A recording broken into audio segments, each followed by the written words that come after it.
ఓం నమ శివాయ. భారత మాతా శివశక్తి అవతార్. సత్యగీత మురళీ తేదీ 22/11/2025.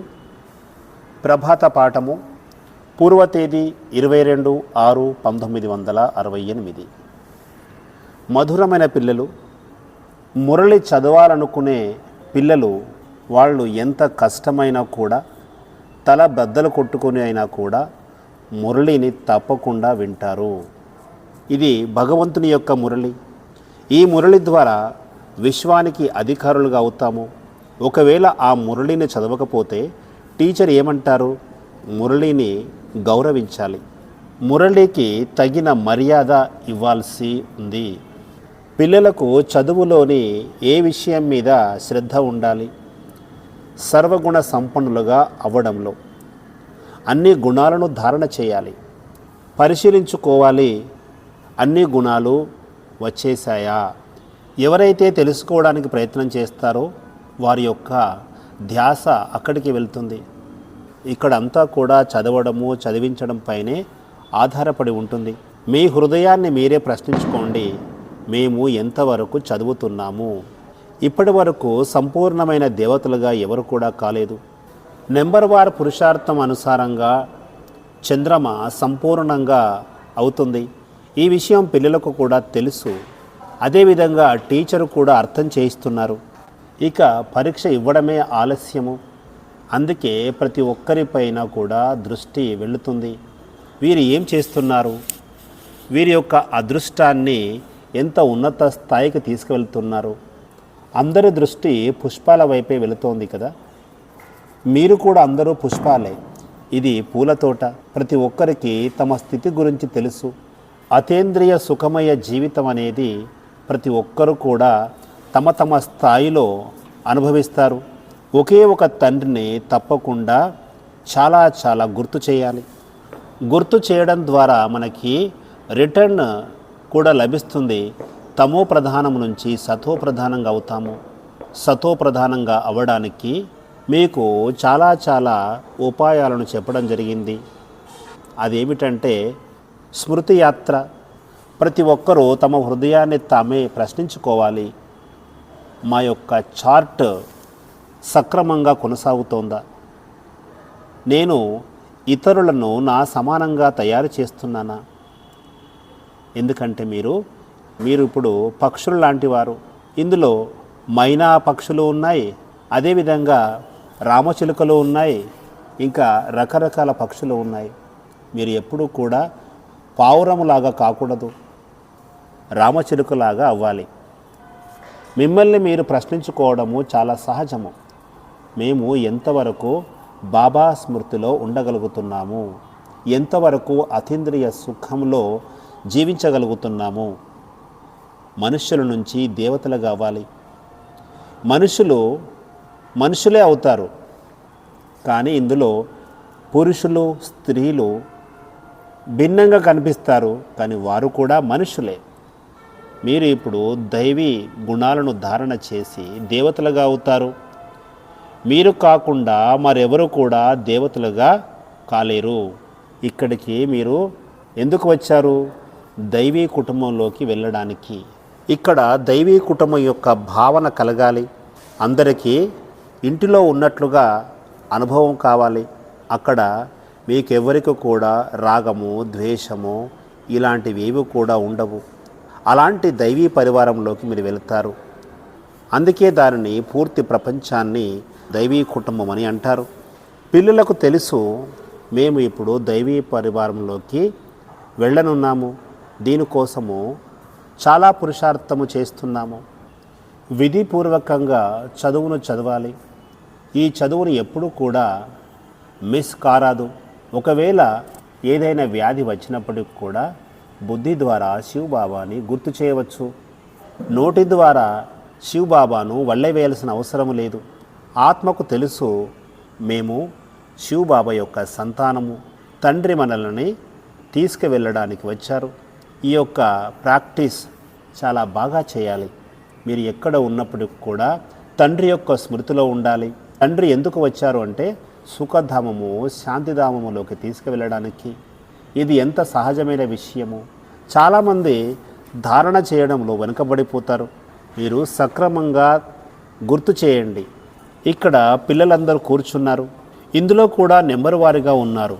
ఇంతమంది కూడా తప్పకుండా శివబాబాని గుర్తుకు చేస్తారు. మిగతా సాంగత్యాన్ని వదిలిపెట్టి ఒక్కరి సాంగత్యంలోనే ఉండాలి. ఎవరి యొక్క జ్ఞాపకం రాకూడదు. మిగతా వారి సాంగత్యాన్ని వదిలిపెట్టాలి. ఒకరి సాంగత్యంలోనే ఉండేవారు కదా ఇక్కడి వారందరూ. ఈ పురుషార్థము చివరి వరకు కొనసాగాలి, శ్రమించాల్సి ఉంది. మీలో ఎప్పుడు కూడా లోపల శివబాబా యొక్క స్మృతి కొనసాగుతూనే ఉండాలి. మీరు నోరు ద్వారా వల్లవేయాల్సిన అవసరమే లేదు. ఇది అతి సహజమైన చదువు. మీరు చదవాలి, అదేవిధంగా మీ సమానంగా ఇతరులను తయారు చేయాలి. ఈ అవస్థను తప్పకుండా మీరు పొందాలి. ఏ విధంగానైతే సతోప్రధాన అవస్థతో కిందికి వచ్చామో ఆ సతోప్రధాన అవస్థను పొంది తిరిగి వెళ్ళాలి. సత్యయుగంలో సతోప్రధాన అవస్థ ఉంటుంది. ఇది చాలా సహజమైనది అర్థం చేయించడానికి. ఇంటిలో పనులు చేసుకుంటూ కూడా మనము పుష్పాలుగా తయారు కావచ్చు. మిమ్మల్ని మీరు పరిశీలించుకోండి. మేము ఏమైనా తప్పటడుగులు వేస్తున్నామా? ఇక్కడ వజ్రాల యొక్క ఉదాహరణ కూడా చాలా మంచిది. ఇది మిమ్మల్ని మీరు పరిశీలించుకోవడానికి ఉపయోగపడుతుంది. మీకు మీరే సూక్ష్మదర్శనలాగా పనిచేయగలరు. కాబట్టి మిమ్మల్ని మీరు పరిశీలించుకోండి. దేహాభిమానము ఏమాత్రము కూడా లేదు కదా. స్థితి దేహీ అభిమానిగా అవ్వడం ద్వారానే మనము పవిత్రులుగా అవుతాము. ఈ సమయంలో మాత్రము అందరూ పురుషార్థులే. భక్తి మార్గంలో ఈ మహిమను చేస్తూ వచ్చాము. బాబా మీరు ఎప్పుడైతే వస్తారో అప్పుడు మేము మిమ్మల్ని తప్ప మరి ఎవరిని కూడా గుర్తు చేయము. పిల్లలు అర్థం చేసుకున్నారు. బేహద్దు యొక్క తండ్రి కల్పము వస్తారు. ఇప్పుడు అదేవిధంగా తండ్రి వచ్చేశారు. తండ్రి మనకు గుర్తు చేస్తున్నారు. భక్తి మార్గంలో మీరు ఆ విధంగా మహిమ చేస్తూ వచ్చారు. నేను ఇప్పుడు మీకు సమ్ముఖంలో ఉన్నాను కాబట్టి ఇతర సాంగత్యాన్ని బుద్ధి ద్వారా త్యజించాలి. గృహస్థ వ్యవహారంలోనే ఉండాలి, కానీ పవిత్రత కూడా ముఖ్యమైన విషయము. కమల పుష్ప సమానంగా అవ్వాలి. అందుకే కమల పుష్పాన్ని ఉదాహరణగా చెబుతారు. అది చెరువులో ఉంటుంది. అదేవిధంగా గృహస్థ వ్యవహారంలో ఉంటూ కూడా దానికి అతీతంగా పిల్లలు చెబుతారు, బాబా మేము మీ స్మృతిలోనే ఉంటాము. అంతిమ సమయంలో ఎవరిని కూడా గుర్తు చేయము. ఎలాంటి అవగుణాలు ఉండరాదు. తండ్రి పిల్లలకు సూచన చేస్తున్నారు. ఏ పిల్లలైతే దీని మీద నడుస్తూ చెప్పినట్లుగా తయారవుతారో వాళ్ళు వికసిస్తూ ఉంటారు. వాళ్ళు ఎప్పుడూ కూడా వాడిపోరు. ఈ యొక్క ప్రాక్టీస్ను చేయాలి. ఎప్పుడూ కూడా అలసిపోరాదు. ఈ ప్రాక్టీస్ను నిరంతరము చేస్తూ ఉండాలి.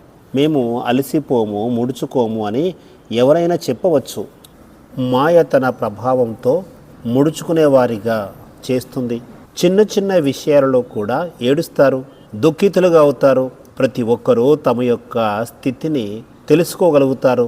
తండ్రికి కూడా తెలుసు, ఎందుకంటే వారి యొక్క ముఖ కవలికలతో అర్థమవుతుంది వీరు ఎంత సంతోషంగా ఉన్నారు అన్న విషయము. వీరు ఏమాత్రము ఆలోచించరు. ఎవరు విన్నా వినకపోయినా, ఎవరు మేల్కొన్నా మేల్కోకపోయినా పిల్లలు తమను తాము పరిశీలించుకోవాలి. మేము ఎంతవరకు అర్హులుగా తయారయ్యాము. తేలును చూడండి, ఎక్కడైనా మృదువుగా కనిపిస్తే దానిని కాటివేస్తుంది. దాని యొక్క వ్యవహారమే అది. అదేవిధంగా మీలో కూడా తెలివైన వాళ్ళు తమని తాము ఎప్పటికప్పుడు పరిశీలించుకుంటారు. విద్యార్థులు బాగా చదువుతారా లేదా? అంతా కూడా చదువు మీదనే ఆధారపడి ఉంది. చదువుని ఎప్పుడూ కూడా మిస్ చేయరాదు. చాలామంది పిల్లలకు సౌకర్యాలు కూడా కల్పించబడ్డాయి. మొదట్లో మురళి లేకుండా ఎవరు కూడా ఉండేవారు కారు. ఇప్పుడైతే చాలా గుహ్యాతి గుహ్యమైన విషయాలను వినిపించడం జరుగుతుంది. మొట్టమొదట్లో మీరు కొత్తవారిగా ఉండేవారు. మురళి కోసము పరితపిస్తూ ఉండేవారు. బంధనంలో ఉన్న వాళ్ళ కోసము మురళిని చేరవేసేవారు. మురళిలో ఇంద్రజాలం ఉందని మహిమ కూడా చేసేవారు. విశ్వం యొక్క యజమానిగా అయ్యే ఇంద్రజాలము తక్కువేమీ కాదు. దీనికంటే గొప్ప ఇంద్రజాలము మరి ఏది కూడా కాదు. ఈ విషయంలో మీరు వజ్రాల వలె అవ్వాలి. బంధనములో ఉన్నవారికి మురళిని చేరవేయడానికి ఎన్నో ఆలోచనలు చేసేవారు. ఆ సమయంలో కేవలం మీరు అల్ఫ్ బే చదువుతూ ఉండేవాళ్ళు, కానీ మురళి మీద చాలా వ్యామోహం ఉండేది. చదువు లేకపోతే పరిస్థితి ఏమవుతుంది? ఇక్కడ చాలా మంచి మంచి పిల్లలు కూడా మురళిని పట్టించుకోరు. మురళి ద్వారానే రిఫ్రెష్ అవుతాము. టేప్ రికార్డర్ ద్వారా కూడా మురళిని వినవచ్చు. అలా వినడం కూడా నేరుగా విన్న అనుభూతిని కలుగజేస్తుంది. ఎవరికైతే మురళిని వినాలనే షోకు ఉంటుందో వారు ఏ విధంగానైనా ఆఖరుకు తల బద్దలు కొట్టుకోనైనా కూడా మురళిని వింటారు.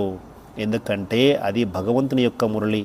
దాని ద్వారానే మనము విశ్వానికి యజమానులుగా అవుతున్నాము. వారి మురళిని చదవకపోతే టీచర్ ఏమంటారు? మురళికి మర్యాదను ఇవ్వాల్సి ఉంది. తండ్రికి దీని మీద ఆశ్చర్యం కలుగుతుంది. మంచిగా నడిచేవారు కూడా చల్లగా అయిపోతారు. మాయ తన ప్రభావాన్ని చూపించిన తర్వాత మురళిని వినడమే మానేస్తారు. క్లాసుకు రావడమే వదిలేస్తారు. ఎలా అయిపోతారంటే మురళి అంటేనే విరక్తి కలుగుతుంది.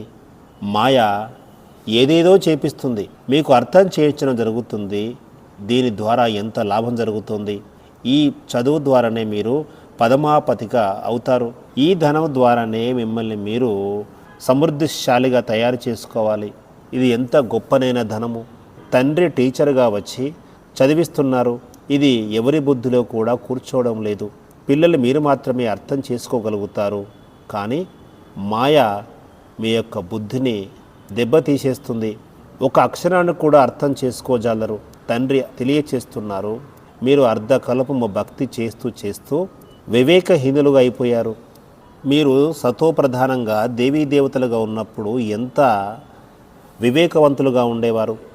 ఇప్పుడు ఎంతగా పనికిరాని వారుగా అయిపోయారు.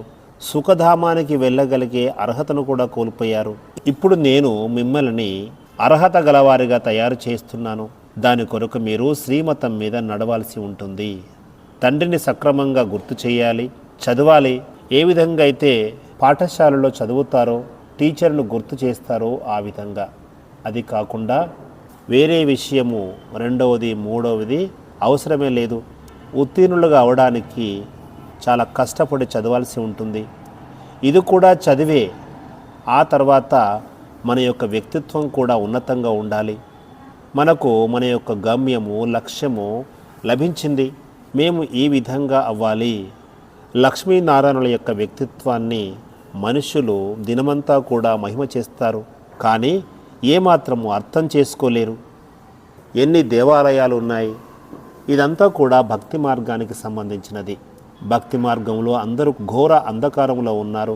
ఎప్పటి వరకైతే తండ్రి యొక్క పరిచయం లభించదో అప్పటి వరకు అంధకారమే ఉంటుంది. ప్రపంచంలోని వారందరూ కూడా ఇప్పుడు అంధకారంలోనే ఉన్నారు. వీరందరూ కూడా తల్లిదండ్రులు లేనివారిగా అయిపోయారు. అందుకే వారికి మీరు సందేశాన్ని ఇస్తూ ఉండండి. బేహద్దు తండ్రి యొక్క పిల్లలు అని చెప్పండి. వారికి తెలియజేయండి, బేహద్దు యొక్క తండ్రి తెలియచేస్తున్నారు. వారిని గుర్తు చేసినట్లయితే మీ యొక్క వికర్మలు వినాశనం అవుతాయి. ఆ తర్వాత ముక్తి కూడా లభిస్తుంది, జీవన ముక్తి కూడా లభిస్తుంది. యుక్తి ద్వారా అందరికీ సందేశాన్ని ఇవ్వాలి. తండ్రి తెలియచేస్తున్నారు. వార్తాపత్రికల్లో కూడా వేయండి. ఖర్చైనా కూడా పర్వాలేదు, కానీ సందేశం మాత్రం అందరికీ చేరాలి. ముఖ్యమైన విషయము వార్తాపత్రికల ద్వారానే ప్రచారం చేయాలి. అన్ని వార్తాపత్రికల్లో రాసే విధంగా చూడాలి. ఇలాంటి ఉపాయాల ద్వారా సందేశాన్ని ఇచ్చినట్లయితే అందరికీ చేరుకుంటుంది. అదేవిధంగా ఈ విషయాన్ని కూడా తెలియచేయండి, తండ్రిని గుర్తు చేయండి.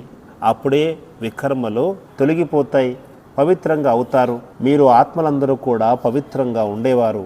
ఇప్పుడు ఎవరు కూడా మేము పవిత్ర ఆత్మలము అని చెప్పజాలరు. తండ్రి అర్థం చేస్తున్నారు, పవిత్ర ఆత్మలు కేవలము సత్యయుగంలోనే ఉంటారు. ఇది పురాతన ప్రపంచము, అపవిత్ర ప్రపంచము. ఇక్కడ ఒక్కరు కూడా పవిత్రంగా ఉండలేరు. ఒకవేళ ఆత్మ పవిత్రంగా అయినట్లయితే శరీరాన్ని వదిలిపెడుతుంది. శరీరాన్ని వదిలిపెట్టవలసిందే. ఆత్మ పవిత్రంగా అయ్యిందంటే పాత శరీరంలో ఏమాత్రము ఉండజాలదు. మీరు గుర్తు చేస్తూ ఉన్నట్లయితే పూర్తిగా పవిత్రులుగా అవుతారు. శాంతిధామము నుంచి మనము ఆత్మలము పవిత్రంగానే వచ్చాము. ఆ తర్వాత గర్భమహల్లో వచ్చి కూర్చున్నాము. ఇంతకాలము ఈ పాత్రను అభినయించాము. ఇప్పుడు చక్రము పూర్తయింది. మళ్ళీ మనము ఆత్మలుగా మన ఇంటికి వెళ్ళాలి. ఆ తర్వాత అక్కడి నుండి సుఖధామములోకి రావాలి. అక్కడ గర్భమహల్ ఉంటుంది. కానీ ఉన్నతమైన పదవిని పొందడానికి పురుషార్థము చేయాల్సి ఉంటుంది. దాని కొరకే చదువు ఉన్నది. స్వర్గం గురించి, హెవెన్ గురించి అందరూ మహిమ చేస్తారు. ఎప్పటి వరకైతే నరకం యొక్క వినాశనం జరగదో అప్పటి వరకు స్వర్గం యొక్క స్థాపన జరగదు. ఇప్పుడు నరకము, వేశ్యాలయము వినాశనము కానుంది. శివబాబా స్వర్గాన్ని స్థాపన చేస్తున్నారు. ఇప్పుడు అందరూ కూడా తిరిగి వెళ్ళాల్సిందే. మీరు అర్థం చేసుకున్నారు. ఇక్కడ మనము శరీరాన్ని వదిలివేసి వెళ్తాము. కొత్త ప్రపంచంలో రాకుమారి, రాకుమారుడుగా అవుతాము. కొద్దిమంది ప్రజలుగా అవుతామని భావిస్తారు. ఇందులో స్పష్టత అవసరము. ఒకే ఒక తండ్రి జ్ఞాపకంలో ఉండాలి. మిగతావేవి కూడా గుర్తుకు రాకూడదు. దీనినే భిక్షకుడిగా తయారవడము అని అంటారు. తమ శరీరము తమకు గుర్తు రాకూడదు. ఇది పాత చీచీ శరీరము. ఇక్కడ జీవిస్తూ ఉంటూ కూడా మరణించాలి. మీ బుద్ధిలో ఈ విషయము స్పష్టంగా గుర్తుండాలి. మేము ఇప్పుడు తిరిగి ఇంటికి వెళ్ళాలి. మనము మన గురించి మర్చిపోయాము. తండ్రి ఇప్పుడు మనకి గుర్తు చేస్తున్నారు. ఈ యొక్క నాటకము పూర్తయింది. తండ్రి అర్థం చేస్తున్నారు. మీరంతా కూడా వానప్రస్థీలుగా ఉన్నారు. ప్రపంచంలోని మనుషులందరూ కూడా వానప్రస్థంలోనే జీవిస్తున్నారు. నేను ఇక్కడికి ఎందుకు వచ్చానంటే మిమ్మల్ని అందరినీ మాటలకు అతీతంగా తీసుకువెళ్ళడానికి వచ్చాను. వాణి నుంచి అతీతంగా వెళ్ళడానికి లౌకిక గురువులను అర్ధకల్పం నుంచి సేవిస్తూ వచ్చారు. కానీ ఎవరు కూడా ఇంతవరకు వెళ్ళలేదు. ఇప్పుడు తండ్రి తెలియచేస్తున్నారు. మీరు చిన్నవారైనా పెద్దవారైనా కూడా వానప్రస్థ అవస్థలోనే ఉన్నారు. కేవలము ఒకే ఒక తండ్రి మాత్రమే అందరినీ ఇంటికి తీసుకువెళ్తారు. ఇప్పుడు మీరు పూర్తి వానప్రస్థ అవస్థలో ఉన్నారు. ముక్తిని పొందడానికి ఎంతగా భక్తి చేస్తారు. తండ్రి తెలియచేస్తున్నారు. ముక్తి అనేది ప్రతి ఒక్కరికి లభిస్తుంది. గర్భంలో ఉన్న చిన్నపిల్లలు కూడా వానప్రస్థంలో ఉన్నట్లుగా భావించాలి. చిన్నవాళ్ళైనా పెద్దవాళ్ళైనా అందరూ కూడా సమాప్తమైపోతారు. తండ్రి ఎందుకు వచ్చారు? ఆత్మలను తమ ఇంటికి తీసుకువెళ్ళడానికి. దీని గురించి పిల్లలందరికీ చాలా సంతోషము కలగాలి. ఇక్కడికి ఎవరికైనా దుఃఖము కలిగినట్లయితే వారు తమ యొక్క మాధుర్యమైన ఇంటిని గుర్తు చేస్తారు.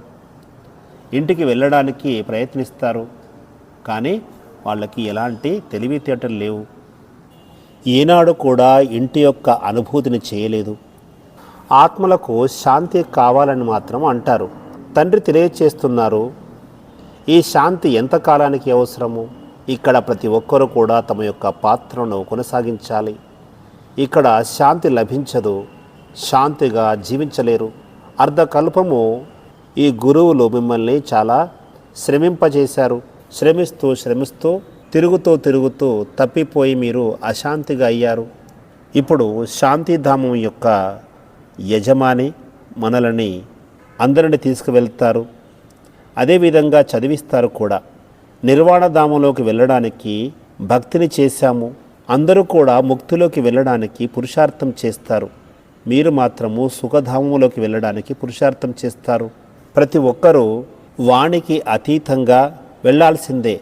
తండ్రి మనకు ప్రతిజ్ఞ చేస్తున్నారు. పిల్లలు, నేను మిమ్మల్ని మన యొక్క ఇంటికి తప్పకుండా తీసుకువెళ్తాను. దాని కొరకు మీరు అర్ధకల్పం నుంచి భక్తిని చేశారు. ఇప్పుడు శ్రీమతం మీద నడిచినట్లయితే ముక్తిని, జీవన్ముక్తిని పొందుతారు. శాంతిధామంలోకి ప్రతి ఒక్కరూ వెళ్ళవలసి ఉంటుంది. ఎవరు కోరుకున్నా కోరుకోకపోయినా కూడా డ్రామానుసారంగా శాంతిధామానికి వెళ్ళవలసిందే. మీకు ఇష్టం ఉన్నా లేకపోయినా కూడా మిమ్మల్ని నా వెంట తీసుకువెళ్తాను. ఒకవేళ నా వెంట రాకపోతే మీకు శిక్షలు విధించి దండించి తీసుకువెళ్తాను. మీ యొక్క లెక్కాచారాన్ని బలవంతంగా పూర్తి చేసి తీసుకువెళ్తాను. ఎవరిని కూడా వదిలిపెట్టను. డ్రామాలో పాత్ర అలాగా ఉంది. అందుకే ముందుగా సంపాదన చేసుకొని వెళ్ళాలి. అప్పుడే మీకు మంచి పదవి లభిస్తుంది. వెనుకాల వచ్చేవారికి ఏమి సుఖం లభిస్తుంది? మంచిది. మధురాతి మధురమైన పిల్లలకు ఆత్మీయ మాతపిత బాప్ దాదాల ప్రియ స్మృతులు, వరదానము నష్టో మోహాభవ. అన్నీ కూడా తండ్రివే, నాది ఏదీ కాదు. నాది అనే భావనను, నాది అనే అధికారాన్ని వదిలిపెట్టాలి. దీనినే సంపూర్ణత అని అంటారు. దీనిని నష్టోమోహ స్టేజ్ అని కూడా చెబుతారు. స్మృతి స్వరూపులుగా కాకపోవడం వల్ల, వ్యర్థ సంకల్పాలు నడవడం వల్ల, నిర్లక్ష్యము లేదా దాసులుగా అవ్వడం వల్ల నాది అనే దాని నుంచి నష్టోమోహులుగా కాలేకపోతున్నారు. గృహస్థ భావనను వదిలివేయండి. నాది అనే దానిని వదిలివేయండి. అప్పుడు సహజంగా నష్టోమోహులుగా అవుతారు. ఓం నమః శివాయ.